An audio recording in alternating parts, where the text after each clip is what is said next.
मकर संक्रांति के स्पेशल तिल और गुड़ के लड्डू बनाने के लिए ये देखिए यहाँ पे मैंने लिए 250 ग्राम सफ़ेद वाले तिल जो कि इजीली मिल जाते हैं मार्केट में। और ये देखिए गुड़ भी मैंने देसी वाला गुड़ लिया, आप चाहें तो चिक्की का गुड़ भी इसे कहते हैं, वो यूज़ कर सकते हैं। बेसिकली दोनों का जो रेशियो है मैंने सेम रखा है, तो आपकी रेसिपी परफेक्ट बनेगी। फिर पैन में मैं डाल रही हूँ ये तिल और इसको लो फ्लेम पे रोस्ट कर लेंगे करीबन 4 से 5 मिनट के लिए। अच्छे से ये देखिए भुनना स्टार्ट हो गए, तो फ्रेंड्स इसको लगातार चलाते रहिएगा। थोड़ा भी फ्लेम हाई मत कीजिएगा वरना ये जल्दी से डार्क हो जाएंगे और कड़वे हो जाएंगे, तो वैसा हमको बिल्कुल नहीं करना है। तिल को बस अच्छे से लो फ्लेम पे भूनते जाइए। अच्छा, तिल को भूना क्यों जाता है फ्रेंड्स, आपको अगर पता है तो मुझे बताइएगा कमेंट करके। मैं आपको 3 रीजंस दे देती हूँ।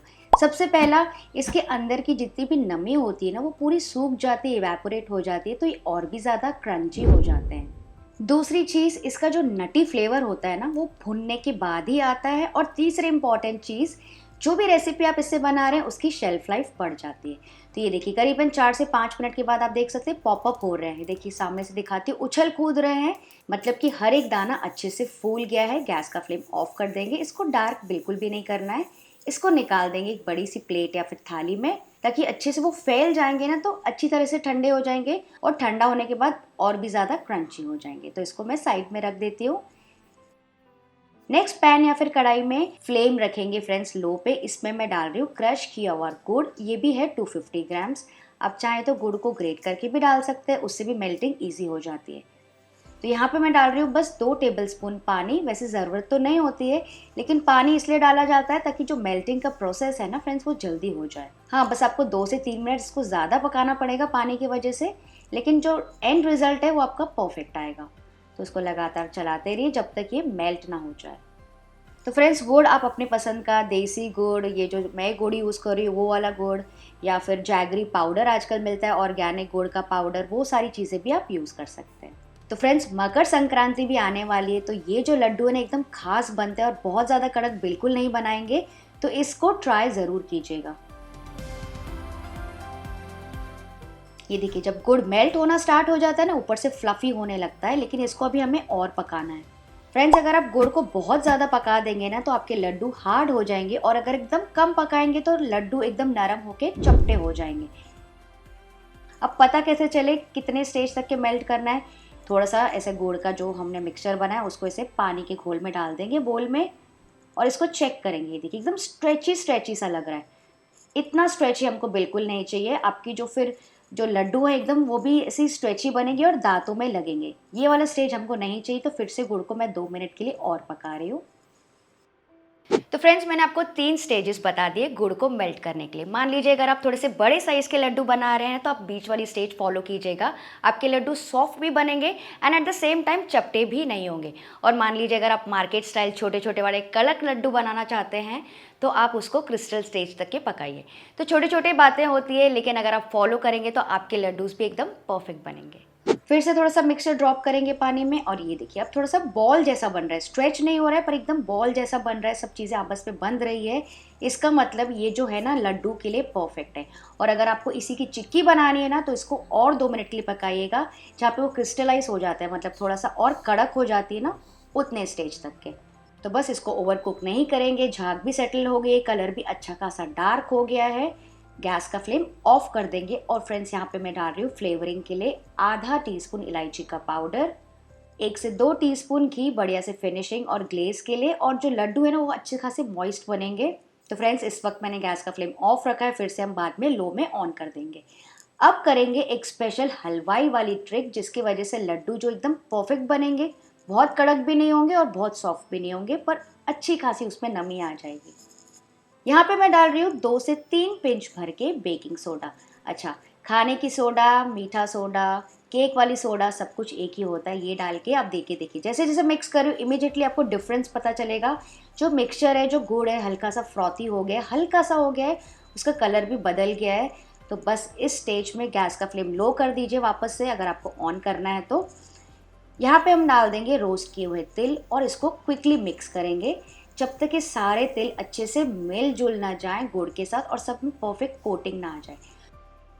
तो फ्रेंड्स ये जो मैंने आपको रेशियो बताया ना 250 ग्राम्स, वो एकदम परफेक्ट हो जाता है। लड्डू भी बनते हैं और चिक्की भी बनती है। लेकिन फ्रेंड्स अगर आपको चाहिए तो आप गुड़ थोड़ा ज़्यादा यानी कि 300 ग्राम्स तक का भी यूज़ कर सकते हैं। तो इसको लगातार मिक्स करते जाएंगे। गुड़ के भी कितने ज़्यादा फ़ायदे होते हैं, स्पेशली ठंड में आप सबको पता है, अच्छी मात्रा में विटामिन्स मिनरल्स होता है और माइग्रेन वालों के लिए तो बहुत हेल्पफुल है।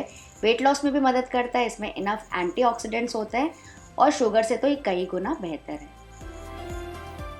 तेरी के सारे अच्छे से कोट हो गए हैं।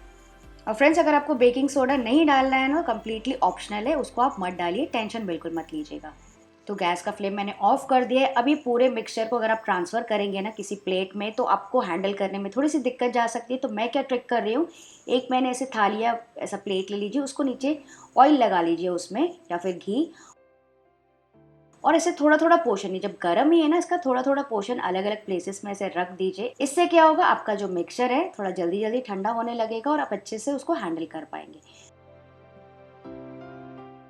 अच्छा फ्रेंड्स, आज मैंने इसमें ना सिर्फ रोस्टेड तिल डाले। आप चाहें तो आधे तिल को ना क्रश करके इसमें डाल दीजिए या फिर रोस्टेड मूंगफली को क्रश करके डाल दीजिए, काले वाले तिल डाल दीजिए, ड्राई फ्रूट्स डाल सकते हैं, आपके ऊपर है। अलग अलग एक चीज़ें ट्राई ज़रूर कीजिएगा।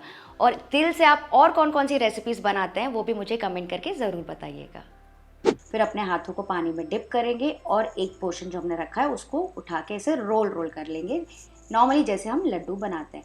तो ये बहुत ज़्यादा आपको गर्म भी नहीं लगेगा और इजीली आपसे ये जो प्रोसेस है हैंडल हो जाएगा। और अगर आपको कोई और है घर में हेल्प करने के लिए तो फिर आप उसकी हेल्प ज़रूर ले लीजिए, क्योंकि ये ना थोड़ा जल्दी जल्दी सेट होने लगता है। तो अगर आप 2 हाथों से बनाएंगे तो जल्दी से बन जाएंगे। ये देखिए परफेक्टली राउंड तिल गुड़ लड्डू बन गया है, एकदम इक्वल है सब जगह। तिल भी अच्छे से दिख रहे हैं, गुड़ भी दिख रहा है, ऐसा नहीं कि कहीं ज़्यादा गुड़ है कहीं तिल ज़्यादा दिख रहे हैं। चपटा भी बिल्कुल नहीं है और एकदम कड़क भी बिल्कुल नहीं है।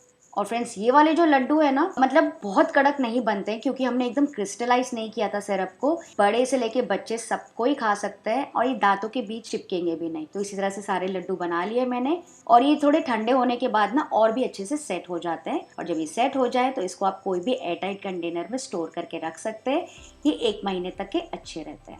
लग रहे हैं ना बहुत ज़्यादा मज़े के, परफेक्ट कलर टेक्सचर शाइन और फिनिशिंग के साथ। तो फ्रेंड्स ये एक लड्डू आप खाएंगे ना तो आपका मन ही नहीं भरेगा। और इसी तरह से मैंने क्या किया, चिक्की भी बना ली। तो चिक्की बनाने के लिए मैंने क्या किया, जो गुड़ का मिक्सचर था ना उसको थोड़ा ज़्यादा पका लिया जब तक कि वो क्रिस्टल वाली स्टेज में ना आ जाए। उसके बाद तिल डाल के उसको जल्दी जल्दी बेल के उसमें कट मार्क्स लगा दिए, मतलब जहाँ जहाँ पे मेरे को तोड़ना है। और थोड़ा जैसे ही ठंडा उसको ऐसे मैंने तोड़ लिया। तो इस तरह से आप ऐसे पतली चिक्कियाँ भी बना सकते हैं तिल की। तो चलिए इसके साथ ही मैं आपको तिल गुड़ मखाना भी बता देती हूँ। सबसे पहले मखाना को रोस्ट कर लेंगे लो मीडियम फ्लेम पे 4-5 मिनट के लिए, जब तक ये देखिए ऐसे क्रंची ना हो जाए। फिर पैन में मैं गरम करूंगी 2 से 3 टेबलस्पून तिल। इसको भी लो मीडियम फ्लेम पे रोस्ट कर लेंगे जब तक क्रंची और ऐसे क्रैकल ना हो जाए। इसको साइड में रख देंगे प्लेट में, थोड़े ठंडे हो जाए। फिर मैं डाल रही हूँ आधा कप फीकी वाली मूंगफली। इसको भी थोड़ा भून लेंगे लो मीडियम फ्लेम पे। इसको भी तिल के साथ रख देंगे साइड में। फिर पैन में मैं गरम कर रही हूँ 100 ग्राम गुड़ का पाउडर। साथ ही मैं डाल रही हूँ 2 टेबलस्पून पानी, ताकि जो गुड़ है जल्दी से मेल्ट हो जाए। और इसको ना लगातार लो मीडियम फ्लेम पे पकाते जाएंगे। ये देखिए गुड़ अच्छे से मेल्ट हो गया है। तो इसमें ना मैंने एकदम क्रिस्टल वाली स्टेज रखी है, मतलब जो आवाज़ आती है ना जब हम गुड़ को चेक करते हैं वो वाली। तो यहाँ पे मैं डाल रही हूँ इलायची का पाउडर। इसको भी मिक्स कर लेंगे, ना पसंद तो स्किप कर लीजिए। 1 टीस्पून घी, ताकि बढ़िया सी फिनिशिंग आ जाए। और ये देखिए डाल रही हूँ 2 से 3 पिंच सोडा। जैसे ही सोडा डालेंगे एकदम फ्लफी हो जाएगा, पहले मैंने आपको पूरा डिटेल में बता दिया है। तो यहाँ पे हम डाल देंगे रोस्टेड मखाना करीबन 50 ग्राम। और इसको ना पहले मिक्स कर लेंगे जब तक कि आधी कोटिंग ना आ जाए।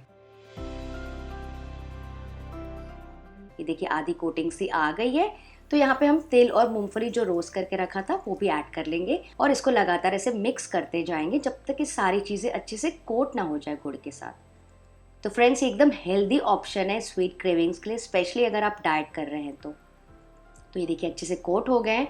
तो इनको फैला के रख देंगे एक बड़ी सी थाली या फिर प्लेट में। और ये जब हल्के गर्म होते हैं ना तो चिपचिपे से लगते हैं, लेकिन ठंडे होने के बाद ये देखिए एकदम ड्राई हो जाएंगे। तो आप इजीली इसको अलग कर सकते हैं। और ये देखिए सबको मैंने अलग कर लिया। अब आप सुन सकते हैं कितने ज़्यादा क्रंची बने हैं। इसको आप कोई भी एयरटाइट कंटेनर में स्टोर करके रख सकते हैं 1 महीने तक के। थी ना बहुत आसान रेसिपी। तो वीडियो पसंद आए तो लाइक शेयर एंड सब्सक्राइब। और फ्रेंड्स, अगर आपको सिर्फ 2 चीज़ों से खस्ता और स्वादिष्ट तिल गुड़ की पापड़ी बनानी है तो यहाँ पे वीडियो को क्लिक करके चेक कर सकते हैं। चलिए आप सब अपना ख्याल रखिएगा। Bye bye.